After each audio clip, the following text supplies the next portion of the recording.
أعوذ بالله من الشيطان الرجيم. بسم الله الرحمن الرحيم. ألف لام ميم.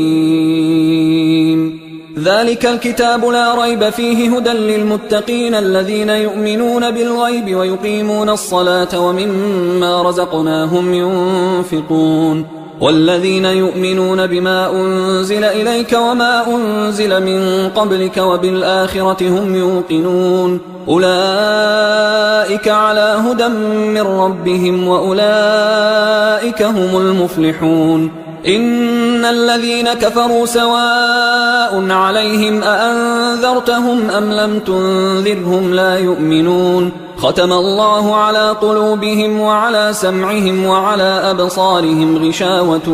ولهم عذاب عظيم. ومن الناس من يقول آمنا بالله وباليوم الآخر وما هم بمؤمنين يخادعون الله والذين آمنوا وما يخدعون إلا أنفسهم وما يشعرون في قلوبهم مرض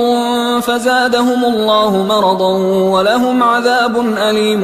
بما كانوا يكذبون. وإذا قيل لهم لا تفسدوا في الأرض قالوا إنما نحن مصلحون ألا إنهم هم المفسدون ولكن لا يشعرون. وإذا قيل لهم آمنوا كما آمن الناس قالوا أنؤمن كما آمن السفهاء ألا إنهم هم السفهاء ولكن لا يعلمون. وإذا لقوا الذين آمنوا قالوا آمنا وإذا خلوا إلى شياطينهم قالوا إنا معكم إنما نحن مستهزئون الله يستهزئ بهم ويمدهم في طغيانهم يعمهون. أولئك الذين اشتروا الضلالة بالهدى فما ربحت تجارتهم وما كانوا مهتدين. مثلهم كمثل الذي استوقد نارا فلما أضاءت ما حوله ذهب الله بنورهم وتركهم في ظلمات لا يبصرون صم بكم عمي فهم لا يرجعون. أو كصيب من السماء فيه ظلمات ورعد وبرق يجعلون أصابعهم في آذانهم من الصواعق حذر الموت والله محيط بالكافرين. يكاد البرق يخطف أبصارهم كلما أضاء لهم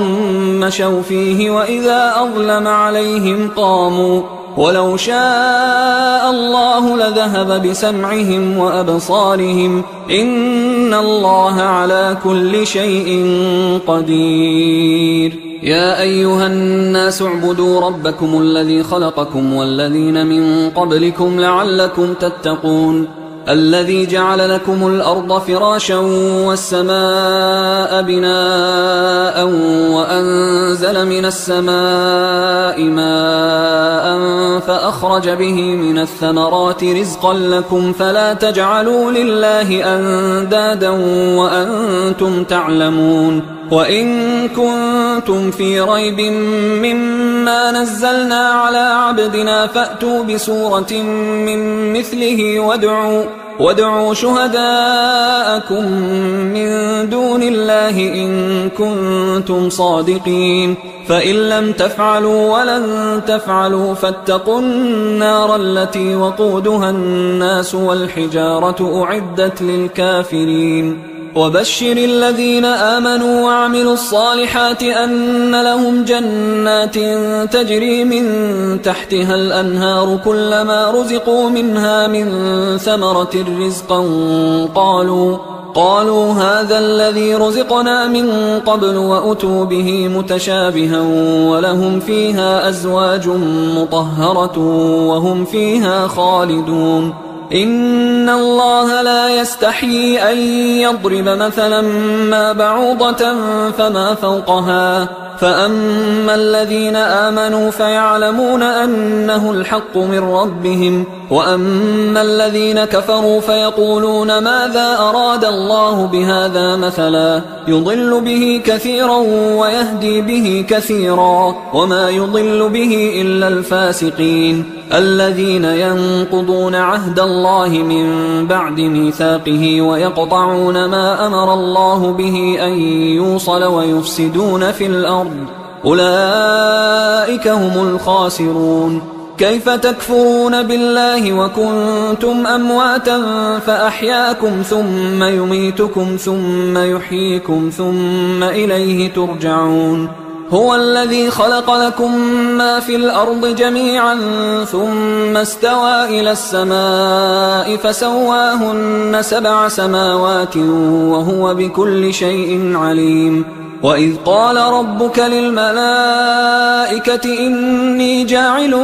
في الأرض خليفة قالوا أتجعل فيها من يفسد فيها ويسفك الدماء ونحن نسبح بحمدك ونقدس لك قال إني أعلم ما لا تعلمون. وعلم آدم الأسماء كلها ثم عرضهم على الملائكة فقال أنبئوني بأسماء هؤلاء إن كنتم صادقين. قالوا سبحانك لا علم لنا إلا ما علمتنا إنك أنت العليم الحكيم. قال يا آدم أنبئهم بأسمائهم فلما أنبأهم بأسمائهم قال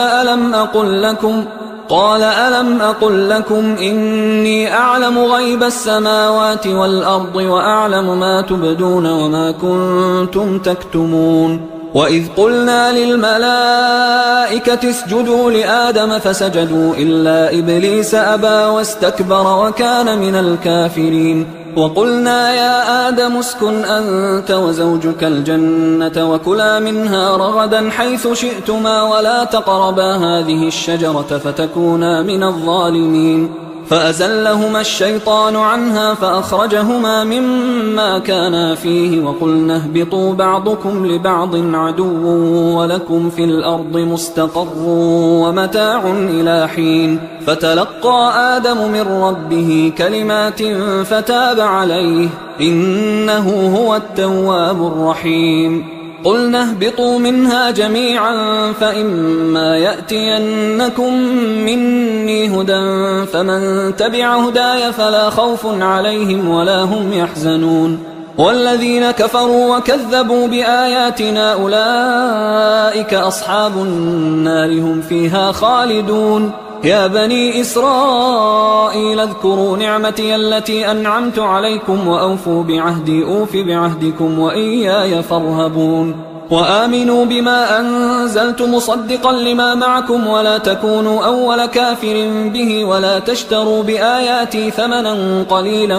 وإياي فاتقون. ولا تلبسوا الحق بالباطل وتكتموا الحق وأنتم تعلمون. وأقيموا الصلاة وآتوا الزكاة واركعوا مع الراكعين. أتأمرون الناس بالبر وتنسون أنفسكم وأنتم تتلون الكتاب أفلا تعقلون. واستعينوا بالصبر والصلاة وإنها لكبيرة إلا على الخاشعين الذين يظنون أنهم ملاقو ربهم وأنهم إليه راجعون. يا بني إسرائيل اذكروا نعمتي التي أنعمت عليكم وأني فضلتكم على العالمين. واتقوا يوما لا تجزي نفس عن نفس شيئا ولا يقبل منها شفاعة ولا يؤخذ منها عدل ولا هم ينصرون. وإذ نجيناكم من آل فرعون يسومونكم سوء العذاب يذبحون أبناءكم ويستحيون نساءكم وفي ذلكم بلاء من ربكم عظيم. وإذ فرقنا بكم البحر فأنجيناكم وأغرقنا آل فرعون وأنتم تنظرون. وإذ واعدنا موسى 40 ليلة ثم اتخذتم العجل من بعده وأنتم ظالمون. ثم عفونا عنكم من بعد ذلك لعلكم تشكرون وإذ آتينا موسى الكتاب والفرقان لعلكم تهتدون وإذ قال موسى لقومه يا قوم إنكم ظلمتم أنفسكم باتخاذكم العجل فتوبوا إلى بارئكم فاقتلوا أنفسكم ذلكم خير لكم عند بارئكم فتاب عليكم إنه هو التواب الرحيم وإذ قلتم يا موسى لن نؤمن لك حتى نرى الله جهرة فأخذتكم الصاعقة وأنتم تنظرون ثم بعثناكم من بعد موتكم لعلكم تشكرون وظللنا عليكم الغمام وأنزلنا عليكم المن والسلوى كلوا من طيبات ما رزقناكم وما ظلمونا ولكن كانوا أنفسهم يظلمون وإذ قلنا ادخلوا هذه القرية فكلوا منها حيث شئتم رغدا وادخلوا الباب سجدا وقولوا حطة نغفر لكم خطاياكم وسنزيد المحسنين فبدل الذين ظلموا قولا غير الذي قيل لهم فأنزلنا على الذين ظلموا رجزا من السماء بما كانوا يفسقون وإذ استسقى موسى لقومه فقلنا اضرب بعصاك الحجر فانفجرت منه 12 عينا قد علم كل أناس مشربهم كلوا واشربوا من رزق الله ولا تعثوا في الأرض مفسدين وإذ قلتم يا موسى لن نصبر على طعام واحد فادع لنا ربك يخرج لنا مما تنبت الأرض من بقلها وقثائها وفومها وعدسها وبصلها قال أتستبدلون الذي هو أدنى بالذي هو خير اهبطوا مصرا فإن لكم ما سألتم وضربت عليهم الذلة والمسكنة وباءوا بغضب من الله ذلك بأنهم كانوا يكفرون بآيات الله ويقتلون النبيين بغير الحق ذلك بما عصوا وكانوا يعتدون إن الذين آمنوا والذين هادوا والنصارى والصابئين من آمن بالله واليوم الآخر وعمل صالحا فلهم أجرهم عند ربهم ولا خوف عليهم ولا هم يحزنون وإذ أخذنا ميثاقكم ورفعنا فوقكم الطور خذوا ما آتيناكم بقوة واذكروا ما فيه لعلكم تتقون ثم توليتم من بعد ذلك فلولا فضل الله عليكم ورحمته لكنتم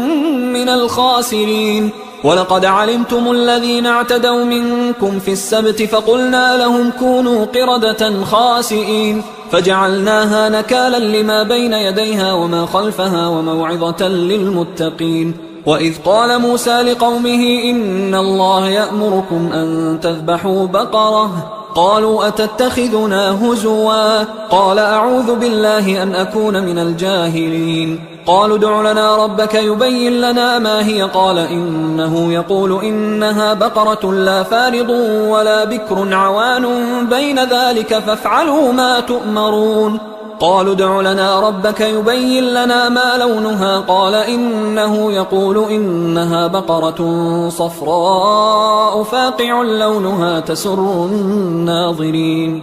قالوا ادع لنا ربك يبين لنا ما هي إن البقرة شابه علينا وإنا إن شاء الله لمهتدون قال إنه يقول إنها بقرة لا ذلول تثير الأرض ولا تسقي الحرث مسلمة لا شية فيها قالوا الآن جئت بالحق فذبحوها وما كادوا يفعلون وإذ قتلتم نفسا فادارأتم فيها والله مخرج ما كنتم تكتمون فقلنا اضربوه ببعضها كذلك يحيي الله الموتى ويريكم آياته لعلكم تعقلون ثم قست قلوبكم من بعد ذلك فهي كالحجارة أو أشد قسوة وإن من الحجارة لما يتفجر منه الأنهار وإن منها لما يشقق فيخرج منه الماء وإن منها لما يهبط من خشية الله وما الله بغافل عما تعملون أفتطمعون أن يؤمنوا لكم وقد كان فريق منهم يسمعون كلام الله ثم يحرفونه من بعد ما عقلوه وهم يعلمون وإذا لقوا الذين آمنوا قالوا آمنا وإذا خلا بعضهم إلى بعض قالوا أتحدثونهم بما فتح الله عليكم ليحاجوكم به عند ربكم أفلا تعقلون أولا يعلمون أن الله يعلم ما يسرون وما يعلنون ومنهم أميون لا يعلمون الكتاب إلا أماني وإنهم إلا يظنون فويل للذين يكتبون الكتاب بأيديهم ثم يقولون هذا من عند الله ليشتروا به ثمنا قليلا فويل لهم مما كتبت أيديهم وويل لهم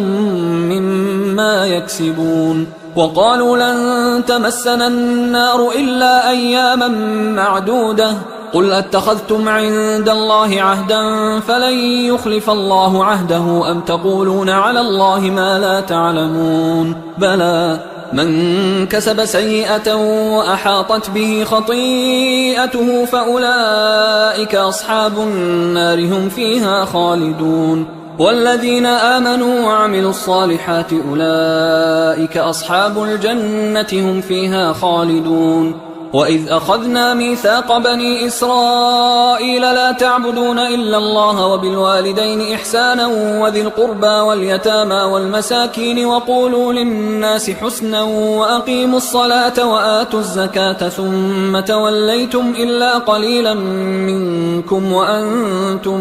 معرضون وإذ أخذنا ميثاقكم لا تسفكون دماءكم ولا تخرجون أنفسكم من دياركم ثم أقررتم وأنتم تشهدون ثم أنتم هؤلاء تقتلون أنفسكم وتخرجون فريقا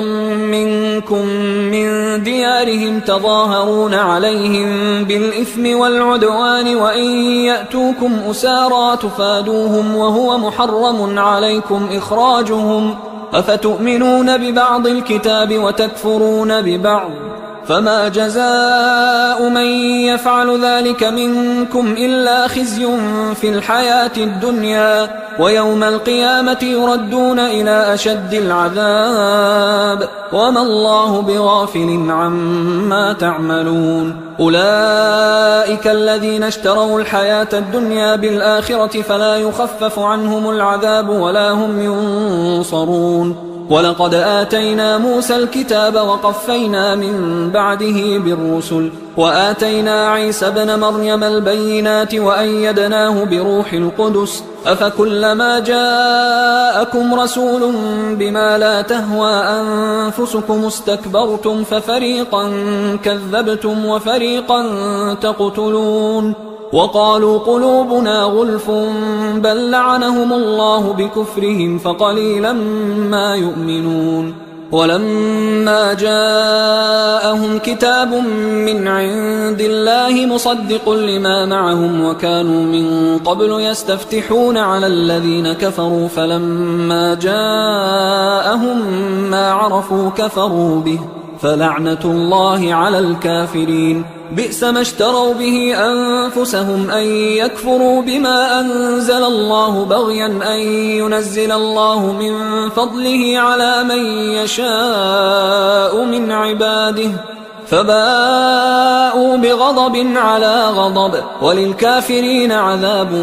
مهين وإذا قيل لهم آمنوا بما أنزل الله قالوا نؤمن بما أنزل علينا ويكفرون بما وراءه وهو الحق مصدقا لما معهم قل فلم تقتلون أنبياء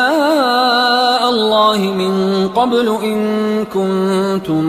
مؤمنين ولقد جاءكم موسى بالبينات ثم اتخذتم العجل من بعده وأنتم ظالمون وإذ أخذنا ميثاقكم ورفعنا فوقكم الطور خذوا ما آتيناكم بقوة واسمعوا قالوا سمعنا وعصينا وأشربوا في قلوبهم العجل بكفرهم قل بئس ما يأمركم به إيمانكم إن كنتم مؤمنين قل إن كانت لكم الدار الآخرة عند الله خالصة من دون الناس فتمنوا الموت إن كنتم صادقين ولن يتمنوه أبدا بما قدمت أيديهم والله عليم بالظالمين ولتجدنهم أحرص الناس على حياة ومن الذين أشركوا يود أحدهم لو يعمر 1000 سنة وما هو بمزحزحه من العذاب أن يعمر والله بصير بما يعملون قل من كان عدوا لجبريل فإنه نزله على قلبك بإذن الله مصدقا لما بين يديه وهدى وبشرى للمؤمنين من كان عدوا لله وملائكته ورسله وجبريل وميكال فإن الله عدو للكافرين ولقد أنزلنا إليك آيات بينات وما يكفر بها إلا الفاسقون أوكلما عاهدوا عهدا نبذه فريق منهم بل أكثرهم لا يؤمنون ولما جاءهم رسول من عند الله مصدق لما معهم نبذ فريق من الذين أوتوا الكتاب كتاب الله وراء ظهورهم كأنهم لا يعلمون واتبعوا ما تتلو الشياطين على ملك سليمان وما كفر سليمان ولكن الشياطين كفروا يعلمون الناس السحر وما أنزل على الملكين ببابل هاروت وماروت وما يعلمان من أحد حتى يقولا إنما نحن فتنة فلا تكفر فيتعلمون منهما ما يفرقون به بين المرء وزوجه وما هم بضارين به من أحد إلا بإذن الله ويتعلمون ما يضرهم ولا ينفعهم ولقد علموا لمن اشتراه ما له في الآخرة من خلاق ولبئس ما شروا به أنفسهم لو كانوا يعلمون ولو أنهم آمنوا واتقوا لمثوبة من عند الله خير لو كانوا يعلمون يا أيها الذين آمنوا لا تقولوا راعنا وقولوا انظرنا واسمعوا وللكافرين عذاب أليم ما يود الذين كفروا من أهل الكتاب ولا المشركين أن ينزل عليكم من خير من ربكم والله يختص برحمته من يشاء والله ذو الفضل العظيم ما ننسخ من آية أو ننسها نأت بخير منها أو مثلها ألم تعلم أن الله على كل شيء قدير ألم تعلم أن الله له ملك السماوات والأرض وما لكم من دون الله من ولي ولا نصير أم تريدون أن تسألوا رسولكم كما سئل موسى من قبل ومن يتبدل الكفر بالإيمان فقد ضل سواء السبيل ود كثير من أهل الكتاب لو يردونكم من بعد إيمانكم كفارا حسدا من عند أنفسهم من بعد ما تبين لهم الحق فاعفوا واصفحوا حتى يأتي الله بأمره إن الله على كل شيء قدير وأقيموا الصلاة وآتوا الزكاة وما تقدموا لأنفسكم من خير تجدوه عند الله إن الله بما تعملون بصير وقالوا لن يدخل الجنة إلا من كان هودا أو نصارى تلك أمانيهم قل هاتوا برهانكم إن كنتم صادقين بلى من أسلم وجهه لله وهو محسن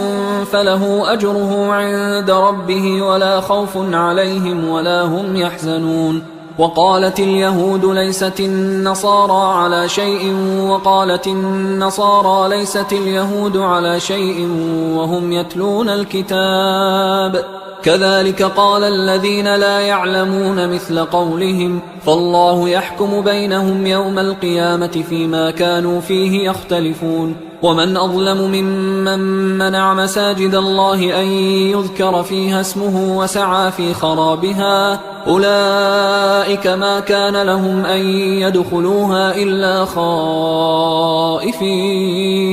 لهم في الدنيا خزي ولهم في الآخرة عذاب عظيم ولله المشرق والمغرب فأينما تولوا فثم وجه الله إن الله واسع عليم وقالوا اتخذ الله ولدا سبحانه بل له ما في السماوات والأرض كل له قانتون بديع السماوات والأرض وإذا قضى أمرا فإنما يقول له كن فيكون وقال الذين لا يعلمون لولا يكلمنا الله أو تأتينا آية كذلك قال الذين من قبلهم مثل قولهم تشابهت قلوبهم قد بينا الآيات لقوم يوقنون إنا أرسلناك بالحق بشيرا ونذيرا ولا تسأل عن أصحاب الجحيم ولن ترضى عنك اليهود ولا النصارى حتى تتبع ملتهم قل إن هدى الله هو الهدى ولئن اتبعت أهواءهم بعد الذي جاءك من العلم ما لك من الله من ولي ولا نصير الذين آتيناهم الكتاب يتلونه حق تلاوته أولئك يؤمنون به ومن يكفر به فأولئك هم الخاسرون يا بني إسرائيل اذكروا نعمتي التي أنعمت عليكم وأني فضلتكم على العالمين واتقوا يوما لا تجزي نفس عن نفس شيئا ولا يقبل منها عدل ولا تنفعها شفاعة ولا هم ينصرون وإذ ابتلى إبراهيم ربه بكلمات فأتمهن قال إني جاعلك للناس إماما قال ومن ذريتي قال لا ينال عهد الظالمين وإذ جعلنا البيت مثابة للناس وأمنا واتخذوا من مقام إبراهيم مصلى وعهدنا إلى إبراهيم وإسماعيل أن طهرا بيتي للطائفين والعاكفين والركع السجود وإذ قال إبراهيم رب اجعل هذا بلدا آمنا وارزق أهله من الثمرات من آمن منهم بالله واليوم الآخر قال ومن كفر فأمتعه قليلا ثم أضطره إلى عذاب النار وبئس المصير وإذ يرفع إبراهيم القواعد من البيت وإسماعيل ربنا تقبل منا إنك أنت السميع العليم ربنا وجعلنا مسلمين لك ومن ذريتنا أمة مسلمة لك وأرنا مناسكنا وتب علينا إنك أنت التواب الرحيم ربنا وبعث فيهم رسولا منهم يتلو عليهم آياتك ويعلمهم الكتاب والحكمة ويزكيهم إنك أنت العزيز الحكيم ومن يرغب عن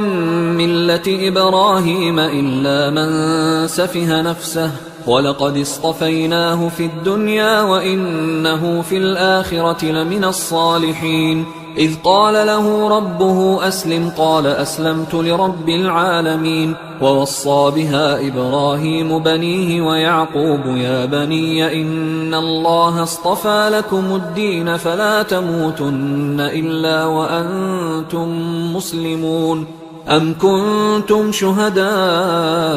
إذ حضر يعقوب الموت إذ قال لبنيه ما تعبدون من بعدي قالوا نعبد إلهك وإله آبائك إبراهيم وإسماعيل وإسحاق إلها واحدا ونحن له مسلمون. تلك أمة قد خلت لها ما كسبت ولكم ما كسبتم ولا تسألون عما كانوا يعملون. وقالوا كونوا هودا أو نصارى تهتدوا قل بل ملة إبراهيم حنيفا وما كان من المشركين. قولوا آمنا بالله وما أنزل إلينا وما أنزل إلى إبراهيم وإسماعيل وإسحاق ويعقوب والأسباط وما أوتي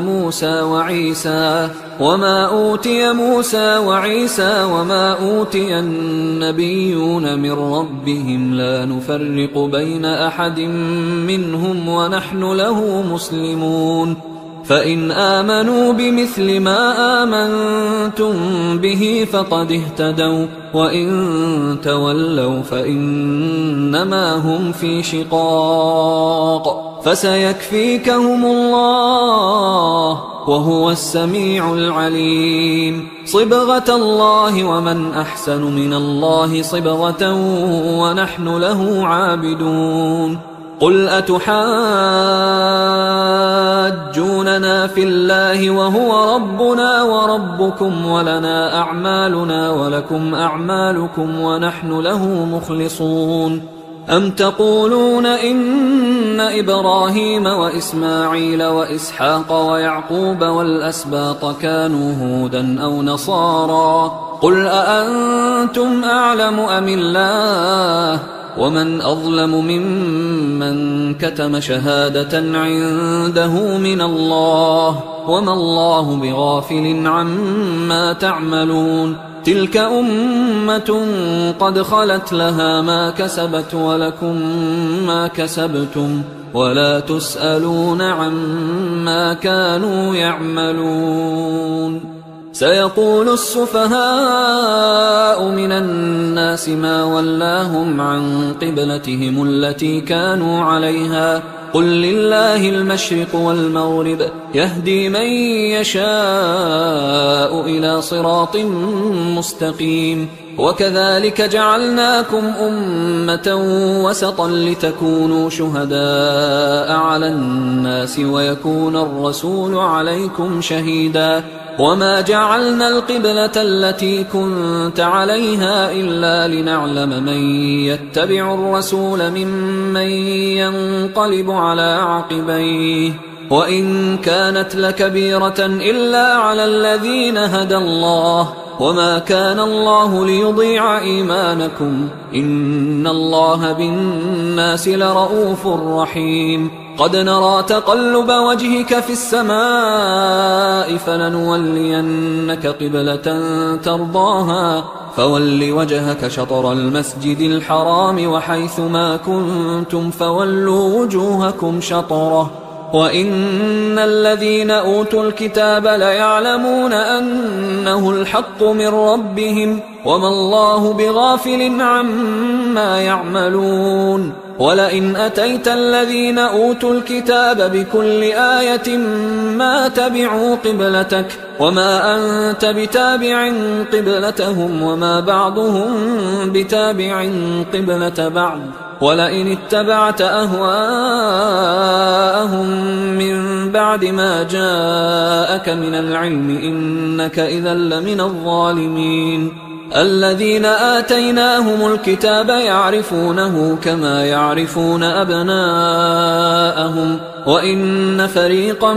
منهم ليكتمون الحق وهم يعلمون الحق من ربك فلا تكونن من الممترين ولكل وجهة هو موليها فاستبقوا الخيرات أينما تكونوا يأت بكم الله جميعا إن الله على كل شيء قدير ومن حيث خرجت فول وجهك شطر المسجد الحرام وإنه للحق من ربك وما الله بغافل عما تعملون ومن حيث خرجت فول وجهك شطر المسجد الحرام وحيث ما كنتم فولوا وجوهكم شطره لئلا يكون للناس عليكم حجة إلا الذين ظلموا منهم فلا تخشوهم واخشوني ولأتم نعمتي عليكم ولعلكم تهتدون كما أرسلنا فيكم رسولا منكم يتلو عليكم آياتنا ويزكيكم ويعلمكم الكتاب والحكمة ويعلمكم ما لم تكونوا تعلمون فاذكروني أذكركم واشكروا لي ولا تكفرون يا أيها الذين آمنوا استعينوا بالصبر والصلاة إن الله مع الصابرين ولا تقولوا لمن يقتل في سبيل الله أموات بل أحياء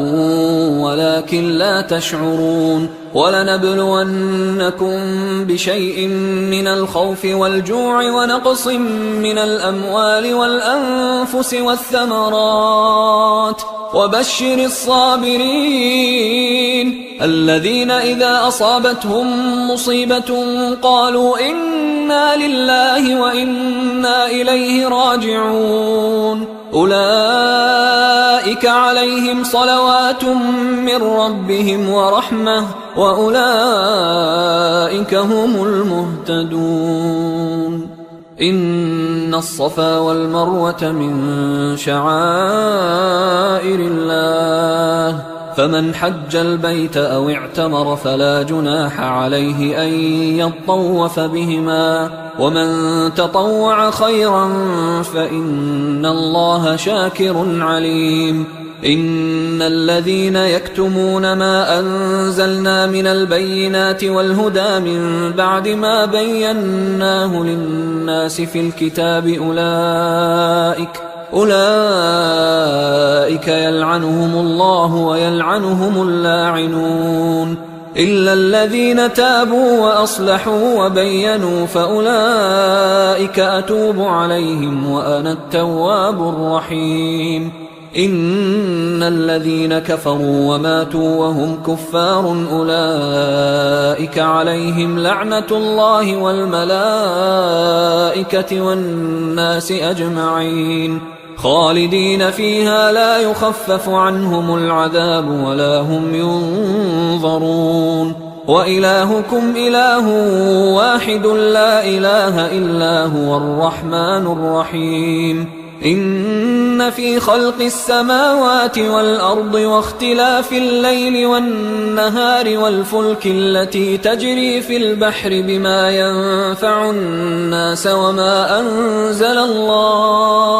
وما أنزل الله من السماء من ماء فأحيا به الأرض بعد موتها وبث فيها من كل دابة وتصريف الرياح والسحاب المسخر بين السماء والأرض لآيات لقوم يعقلون ومن الناس من يتخذ من دون الله أندادا يحبونهم كحب الله والذين آمنوا أشد حبا لله ولو يرى الذين ظلموا إذ يرون العذاب أن القوة لله جميعا وأن الله شديد العذاب إذ تبرأ الذين اتبعوا من الذين اتبعوا ورأوا العذاب وتقطعت بهم الأسباب وقال الذين اتبعوا لو أن لنا كرة فنتبرأ منهم كما تبرؤوا منا كذلك يريهم الله أعمالهم حسرات عليهم وما هم بخارجين من النار. يا أيها الناس كلوا مما في الأرض حلالا طيبا ولا تتبعوا خطوات الشيطان إنه لكم عدو مبين. إنما يأمركم بالسوء والفحشاء وأن تقولوا على الله ما لا تعلمون. وإذا قيل لهم اتبعوا ما أنزل الله قالوا بل نتبع ما ألفينا عليه آباءنا أولو كان آباؤهم لا يعقلون شيئا ولا يهتدون. ومثل الذين كفروا كمثل الذي ينعق بما لا يسمع إلا دعاء ونداء صم بكم عمي فهم لا يعقلون. يا أيها الذين آمنوا كلوا من طيبات ما رزقناكم واشكروا لله إن كنتم إياه تعبدون. إنما حرم عليكم الميتة والدم ولحم الخنزير وما أهل به لغير الله فمن اضطر غير باغ ولا عاد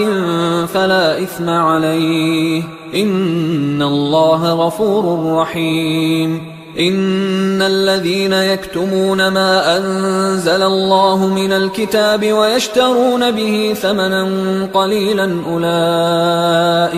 أولئك ما يأكلون في بطونهم إلا النار ولا يكلمهم الله يوم القيامة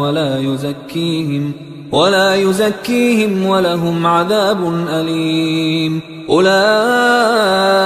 الذين اشتروا الضلالة بالهدى والعذاب بالمغفرة فما أصبرهم على النار ذلك بأن الله نزل الكتاب بالحق وإن الذين اختلفوا في الكتاب لفي شقاق بعيد. ليس البر أن تولوا وجوهكم قبل المشرق والمغرب ولكن البر من آمن بالله واليوم الآخر والملائكة والكتاب والنبيين وآتى المال على حبه ذوي القربى واليتامى والمساكين وابن السبيل والسائلين وفي الرقاب وأقام الصلاة وآتى الزكاة والموفون بعهدهم إذا عاهدوا والصابرين في البأساء والضراء وحين البأس أولئك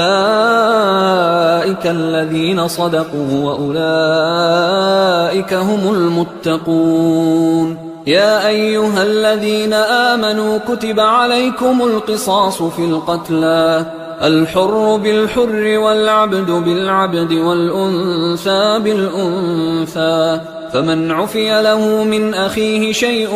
فاتباع بالمعروف وأداء إليه بإحسان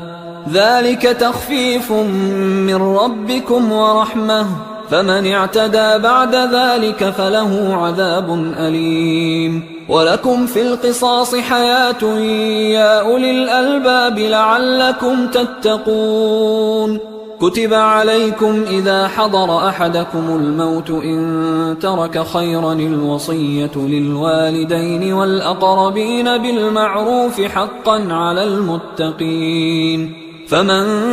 بدله بعدما سمعه فإنما إثمه على الذين يبدلونه إن الله سميع عليم. فمن خاف من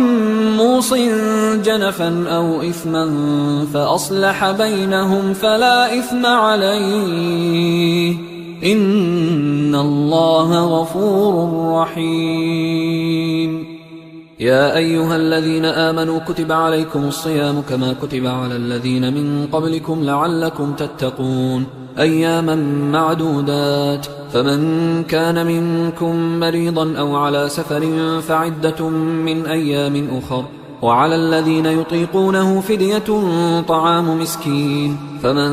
تطوع خيرا فهو خير له وأن تصوموا خير لكم إن كنتم تعلمون شهر رمضان الذي أنزل فيه القرآن هدى للناس وبينات من الهدى والفرقان فمن شهد منكم الشهر فليصمه ومن كان مريضا أو على سفر فعدة من أيام أخر يريد الله بكم اليسر ولا يريد بكم العسر ولتكملوا العدة ولتكبروا الله على ما هداكم ولعلكم تشكرون وإذا سألك عبادي عني فإني قريب أجيب دعوة الداعي إذا دعان فليستجيبوا لي وليؤمنوا بي لعلهم يرشدون أحل لكم ليلة الصيام الرفث إلى نسائكم هن لباس لكم وأنتم لباس لهن علم الله أنكم كنتم تختانون أنفسكم فتاب عليكم وعفى عنكم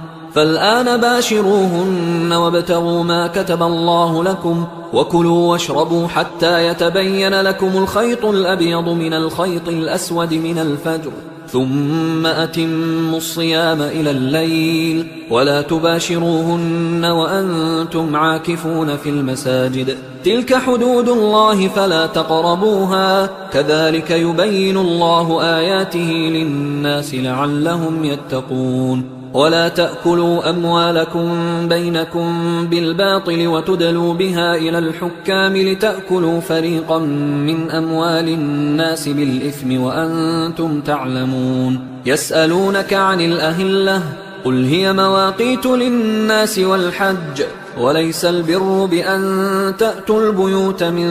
ظهورها ولكن البر من اتقى وأتوا البيوت من أبوابها واتقوا الله لعلكم تفلحون وقاتلوا في سبيل الله الذين يقاتلونكم ولا تعتدوا إن الله لا يحب المعتدين وقتلوهم حيث ثقفتموهم وأخرجوهم من حيث أخرجوكم والفتنة أشد من القتل ولا تقاتلوهم عند المسجد الحرام حتى يقاتلوكم فيه فإن قاتلوكم فاقتلوهم كذلك جزاء الكافرين فإن انتهوا فإن الله غفور رحيم وقاتلوهم حتى لا تكون فتنة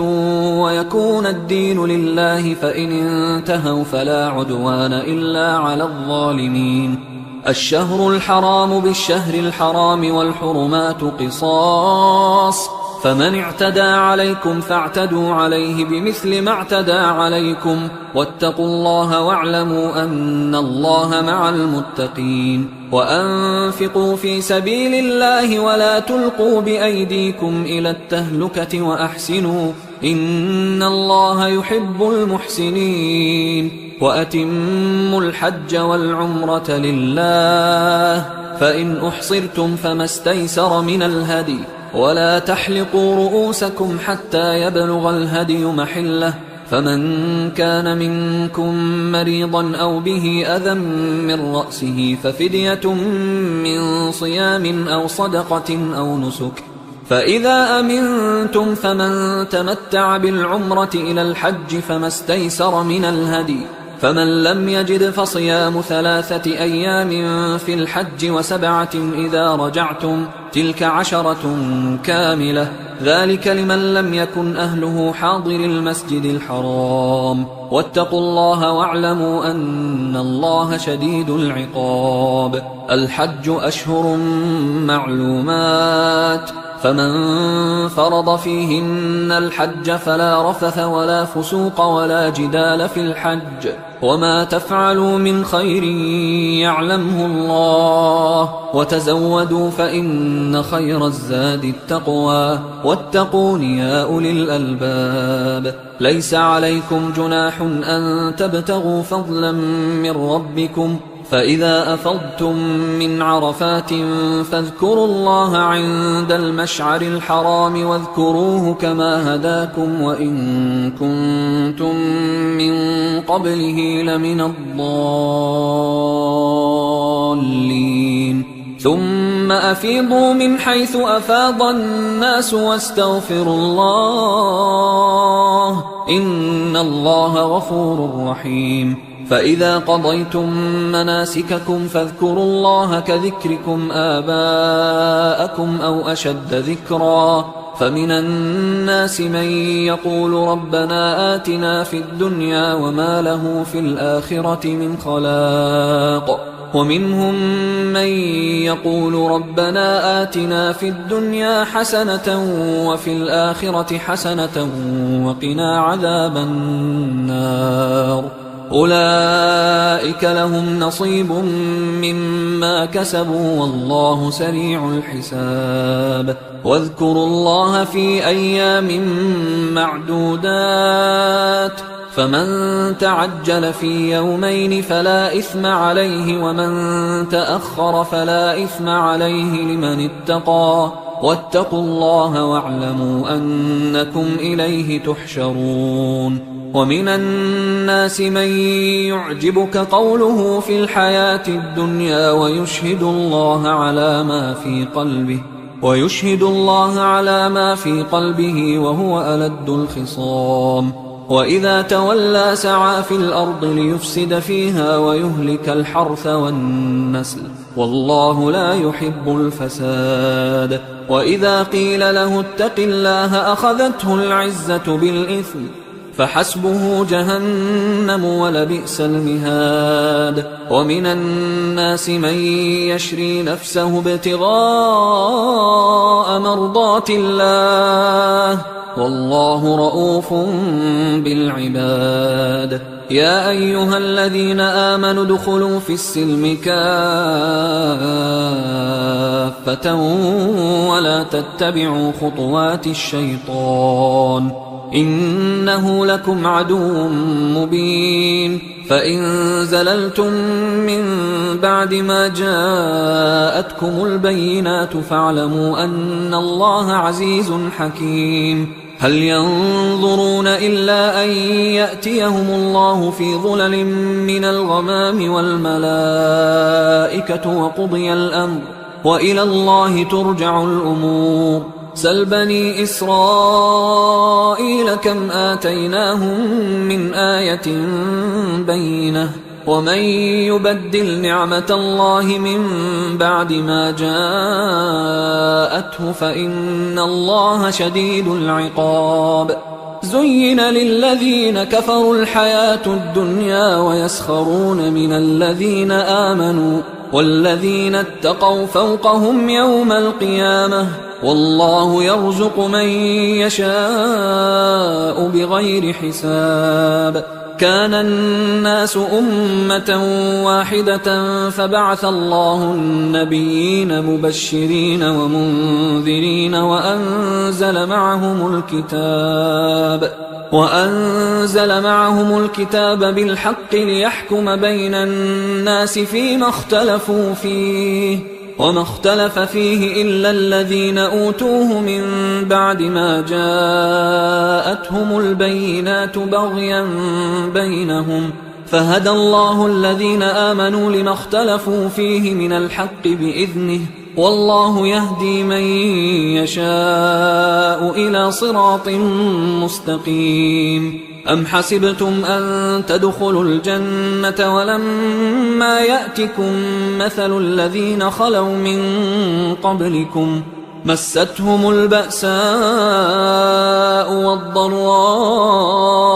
وزلزلوا حتى يقول الرسول والذين آمنوا معه متى نصر الله ألا إن نصر الله قريب يسألونك ماذا ينفقون قل ما أنفقتم من خير فللوالدين والأقربين واليتامى والمساكين وابن السبيل وما تفعلوا من خير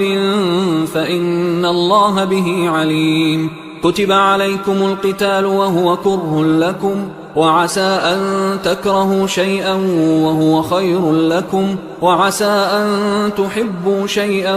وهو شر لكم، والله يعلم وأنتم لا تعلمون. يسألونك عن الشهر الحرام قتال فيه، قل قتال فيه كبير، وصد عن سبيل الله وكفر به والمسجد الحرام وإخراج أهله منه أكبر عند الله، والفتنة أكبر من القتل، ولا يزالون يقاتلونكم حتى يردوكم عن دينكم إن استطاعوا، ومن يرتدد منكم عن دينه فيمت وهو كافر فأولئك حبطت أعمالهم في الدنيا والآخرة، وأولئك أصحاب النار هم فيها خالدون. إن الذين آمنوا والذين هاجروا وجاهدوا في سبيل الله أولئك يرجون رحمة الله، والله غفور رحيم. يسألونك عن الخمر والميسر قل فيهما إثم كبير ومنافع للناس وإثمهما أكبر من نفعهما، ويسألونك ماذا ينفقون قل العفو، كذلك يبين الله لكم الآيات لعلكم تتفكرون في الدنيا والآخرة. ويسألونك عن اليتامى قل إصلاح لهم خير، وإن تخالطوهم فإخوانكم والله يعلم المفسد من المصلح، ولو شاء الله لأعنتكم إن الله عزيز حكيم. ولا تنكحوا المشركات حتى يؤمن، ولأمة مؤمنة خير من مشركة ولو أعجبتكم، ولا تنكحوا المشركين حتى يؤمنوا، ولعبد مؤمن خير من مشرك ولو أعجبكم، أولئك يدعون إلى النار والله يدعو إلى الجنة والمغفرة بإذنه، ويبين آياته للناس لعلهم يتذكرون. ويسألونك عن المحيض قل هو أذى فاعتزلوا النساء في المحيض ولا تقربوهن حتى يطهرن، فإذا تطهرن فأتوهن من حيث أمركم الله، إن الله يحب التوابين ويحب المتطهرين. نساؤكم حرث لكم فأتوا حرثكم أنى شئتم، وقدموا لأنفسكم واتقوا الله واعلموا أنكم ملاقوه، وبشر المؤمنين. ولا تجعلوا الله عرضة لأيمانكم أن تبروا وتتقوا وتصلحوا بين الناس، والله سميع عليم. لا يؤاخذكم الله باللغو في أيمانكم ولكن يؤاخذكم بما كسبت قلوبكم، والله غفور حليم. للذين يؤلون من نسائهم تربص 4 أشهر، فإن فاءوا فإن الله غفور رحيم، وإن عزموا الطلاق فإن الله سميع عليم. والمطلقات يتربصن بأنفسهن 3 قروء، ولا يحل لهن أن يكتمن ما خلق الله في أرحامهن إن كن يؤمن بالله واليوم الآخر، وبعولتهن أحق بردهن في ذلك إن أرادوا إصلاحا، ولهن مثل الذي عليهن بالمعروف وللرجال عليهن درجة، والله عزيز حكيم. الطلاق 2، فإمساك بمعروف أو تسريح بإحسان، ولا يحل لكم أن تأخذوا مما آتيتموهن شيئا إلا أن يخافا ألا يقيما حدود الله، فإن خفتم ألا يقيما حدود الله فلا جناح عليهما فيما افتدت به، تلك حدود الله فلا تعتدوها، ومن يتعد حدود الله فأولئك هم الظالمون. فإن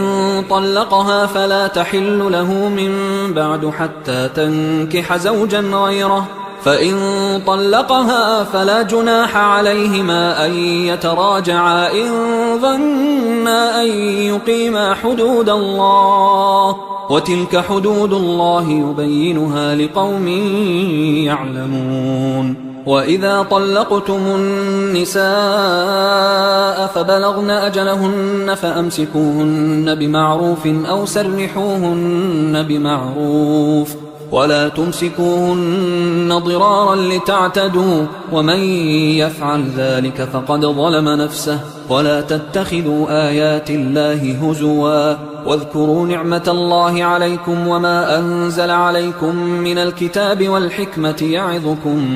به، واتقوا الله واعلموا أن الله بكل شيء عليم. وإذا طلقتم النساء فبلغن أجلهن فلا تعضلوهن أن ينكحن أزواجهن إذا تراضوا بينهم بالمعروف، ذلك يوعظ به من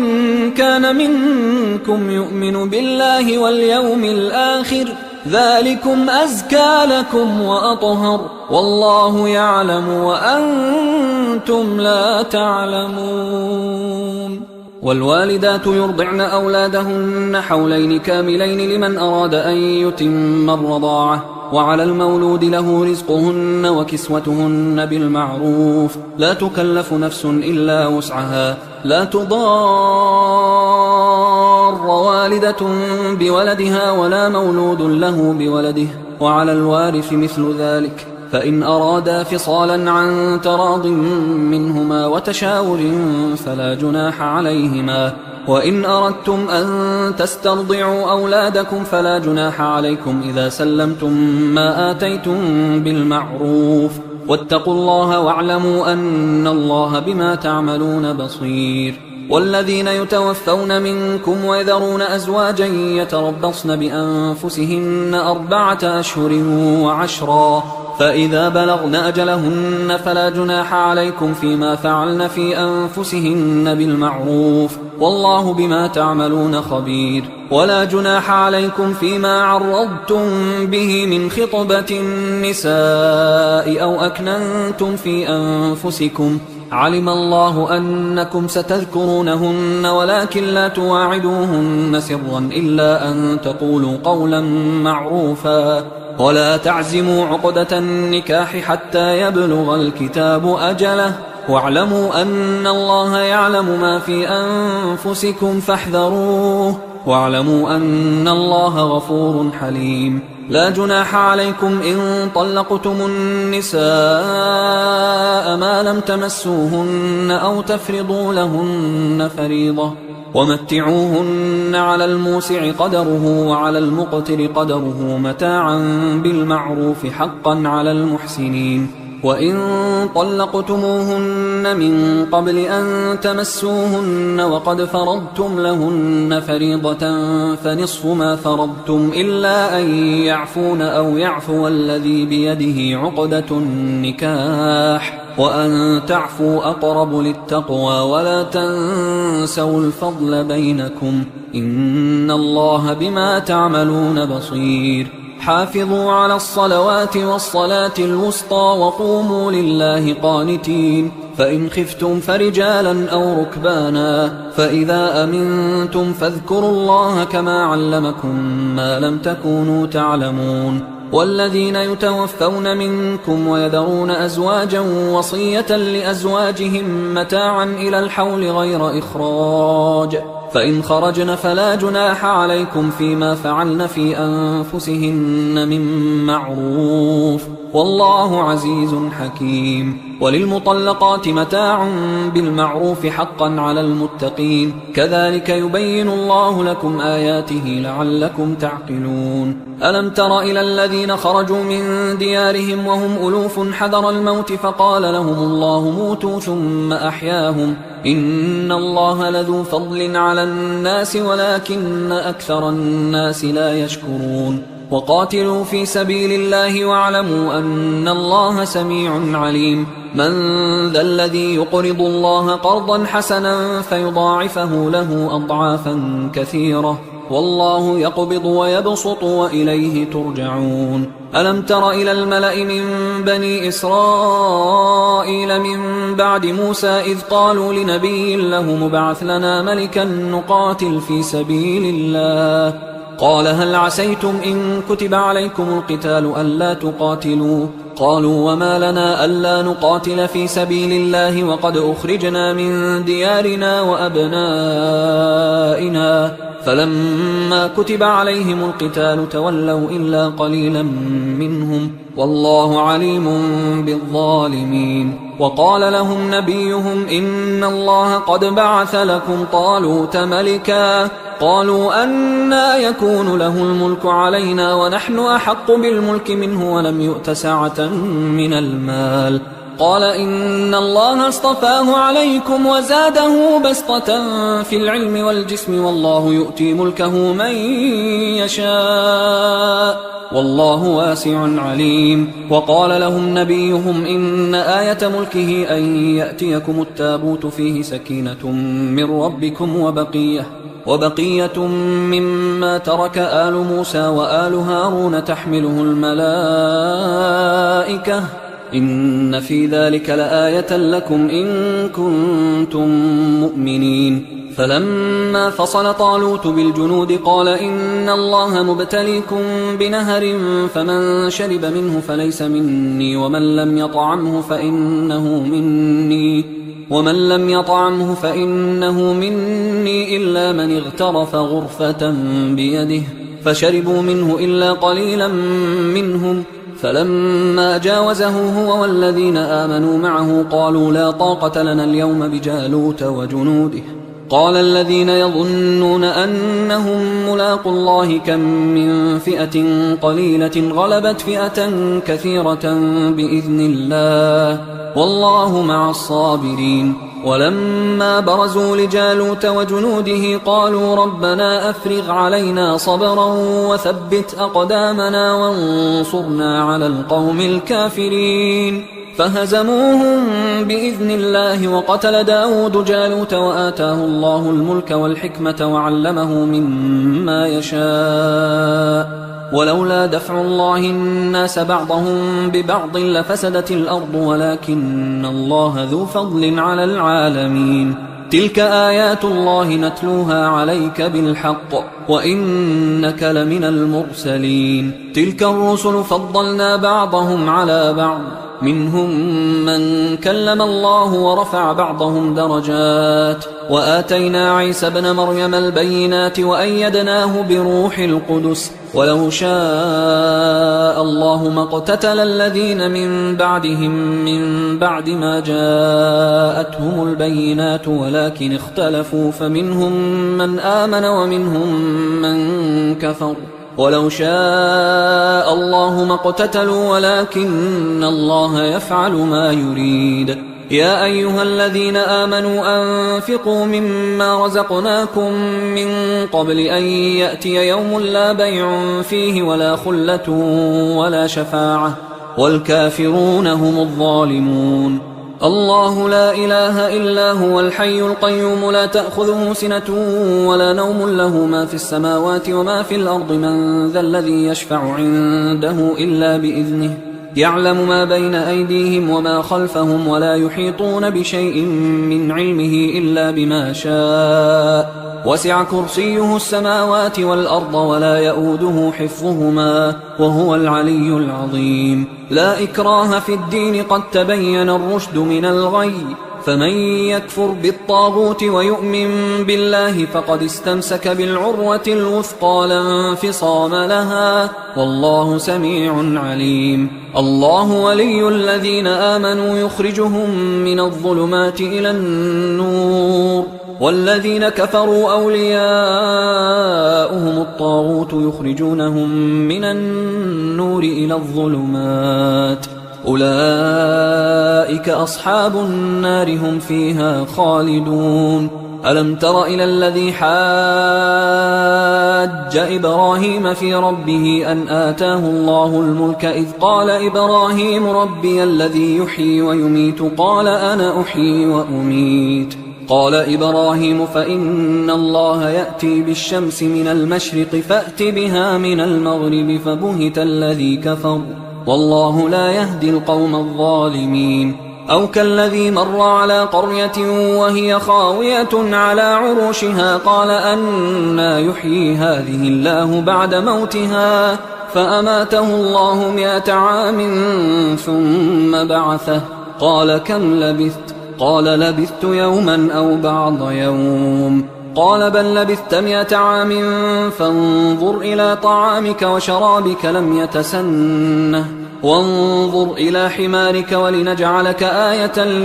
للناس وانظر إلى العظام كيف ننشزها ثم نكسوها لحما فلما تبين له قال أعلم أن الله على كل شيء قدير. وإذ قال إبراهيم رب أرني كيف تحيي الموتى قال أولم تؤمن قال بلى ولكن ليطمئن قلبي قال فخذ 4 من الطير فصرهن إليك ثم اجعل على كل جبل منهن جزءا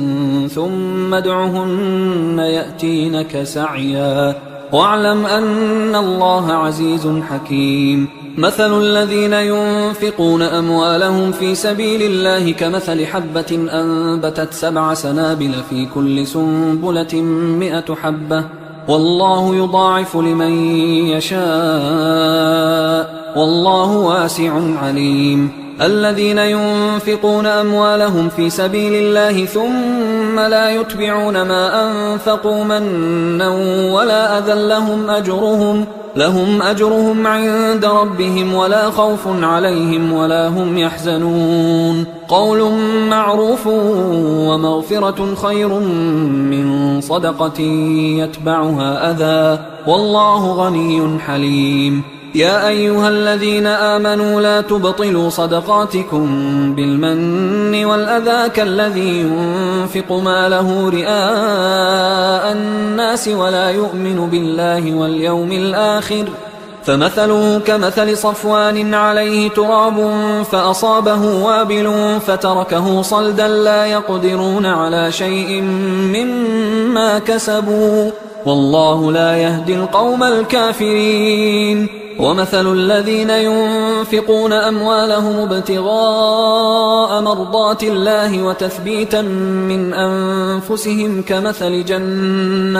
كمثل جنة بربوة أصابها وابل فآتت أكلها ضعفين فإن لم يصبها وابل فطل والله بما تعملون بصير. أيود أحدكم أن تكون له جنة من نخيل وأعناب تجري من تحتها الأنهار له فيها من كل الثمرات وأصابه الكبر وله ذرية ضعفاء فأصابها إعصار فيه نار فاحترقت كذلك يبين الله لكم الآيات لعلكم تتفكرون. يا أيها الذين آمنوا أنفقوا من طيبات ما كسبتم ومما أخرجنا لكم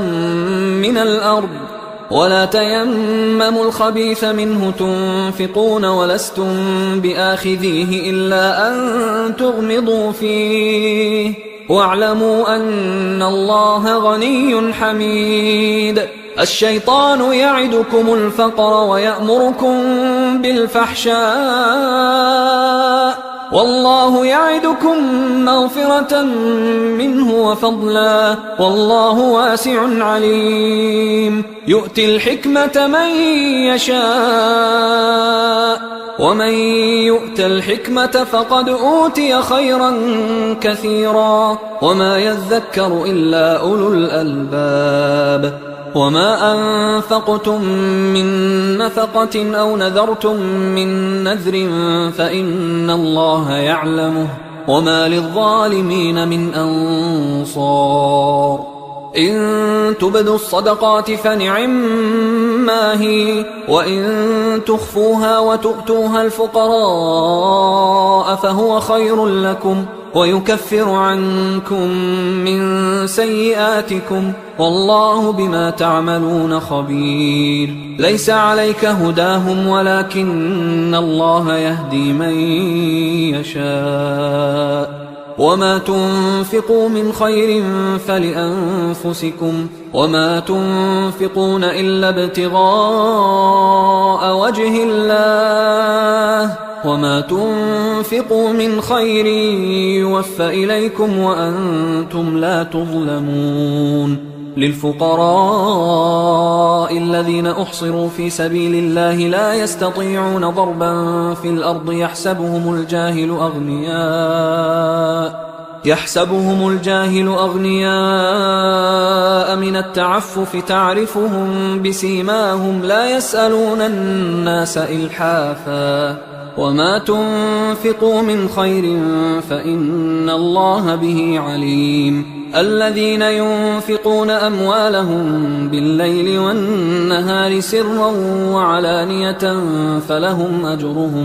فلهم أجرهم عند ربهم ولا خوف عليهم ولا هم يحزنون. الذين يأكلون الربا لا يقومون إلا كما يقوم الذي يتخبطه الشيطان من المس، ذلك بأنهم قالوا إنما البيع مثل الربا وأحل الله البيع وحرم الربا. فمن جاءه موعظة من ربه فانتهى فله ما سلف وأمره إلى الله ومن عاد فأولئك أصحاب النار هم فيها خالدون. يمحق الله الربا ويربي الصدقات والله لا يحب كل كفار أثيم. إن الذين آمنوا وعملوا الصالحات وأقاموا الصلاة وآتوا الزكاة لهم أجرهم عند ربهم ولا خوف عليهم ولا هم يحزنون. يا أيها الذين آمنوا اتقوا الله وذروا ما بقي من الربا إن كنتم مؤمنين، فإن لم تفعلوا فأذنوا بحرب من الله ورسوله وإن تبتم فلكم رؤوس أموالكم لا تظلمون ولا تظلمون. وإن كان ذو عسرة فنظرة إلى ميسرة وأن تصدقوا خير لكم إن كنتم تعلمون. واتقوا يوما ترجعون فيه إلى الله ثم توفى كل نفس ما كسبت وهم لا يظلمون. يا أيها الذين آمنوا إذا تداينتم بدين إلى أجل مسمى فاكتبوه وليكتب بينكم كاتب بالعدل ولا يأب كاتب أن يكتب كما علمه الله، فليكتب وليملل الذي عليه الحق وليتق الله ربه ولا يبخس منه شيئا. فإن كان الذي عليه الحق سفيها أو ضعيفا أو لا يستطيع أن يمله فليملل وليه بالعدل واستشهدوا شهيدين من رجالكم، فإن لم يكونا رجلين فرجل وامرأتان ممن ترضون من الشهداء أن تضل إحداهما فتذكر إحداهما الأخرى. ولا يأبى الشهداء إذا ما دعوا ولا تسأموا أن تكتبوه صغيرا أو كبيرا إلى أجله، ذلكم أقسط عند الله وأقوم للشهادة وأدنى أن لا ترتابوا إلا أن تكون تجارة حاضرة تديرونها بينكم فليس عليكم جناح ألا تكتبوها، وأشهدوا إذا تبايعتم ولا يضار كاتب ولا شهيد، وإن تفعلوا فإنه فسوق بكم واتقوا الله ويعلمكم الله والله بكل شيء عليم. وإن كنتم على سفر ولم تجدوا كاتبا فرهان مقبوضة، فإن أمن بعضكم بعضا فليؤدي الذي اؤتمن أمانته وليتق الله ربه ولا تكتموا الشهادة ومن يكتمها فإنه آثم قلبه والله بما تعملون عليم. لله ما في السماوات وما في الأرض، وإن تبدوا ما في أنفسكم أو تخفوه يحاسبكم به الله فيغفر لمن يشاء ويعذب من يشاء والله على كل شيء قدير. آمن الرسول بما أنزل إليه من ربه والمؤمنون كل آمن بالله وملائكته وكتبه ورسله لا نفرق بين أحد من رسله وقالوا سمعنا وأطعنا غفرانك ربنا وإليك المصير. لا يكلف الله نفسا إلا وسعها لها ما كسبت وعليها ما اكتسبت ربنا لا تؤاخذنا إن